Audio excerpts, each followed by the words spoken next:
Hello guys, welcome to my YouTube channel. ඔන්න ජලිපරි අද අපි වෙසක් vlog එක. අද අපි යන්නේ පන්නිපිටිය ශ්‍රී දෙව්රම් වේර පන්සල වඳින්න. මේ පන්සලේ ආරම්භය ගැන කියනවනම් මේක ආරම්භ වෙලා තියෙන 1999 සැප්තැම්බර් 24 වෙනිදා. ඒ කියන්නේ පර්චස් 14ක පොඩි කොටසකින් තමයි මේක අදලා තින්නේ. ඒ දවස්වල මේක තිබ්බේ සම්ආදි අසපුව කියලා නම. ඉතින් මේක මේ පසුගිය යුද්ධයේ මියගිය රණවිරුකගේ දෙමව්පියන් තමයි මේ ඊටම පරිත්‍යාග කරලා තියෙන්නේ. ඔන්න ඉතින් අපි පන්සලත් වැඳලා වටපිටාවේ සුන්දරත්වයත් බලලා ගෙදරින් පිටත් වුණා. ගෙදරින් අතරමඟ අපි දන්සල් වලුනුත් කාලා තමයි ආවේ.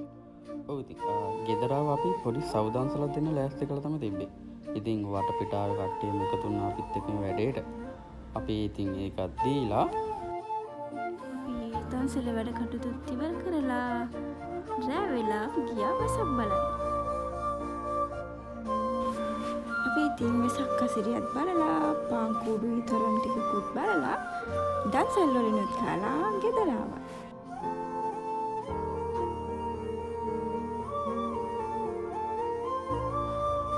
ඔන්න ඉතින් අදට අපේ vlog එක ඉවරයි. තවත් අලුත් වෙනස් vlog එකකින් හමු වෙමු.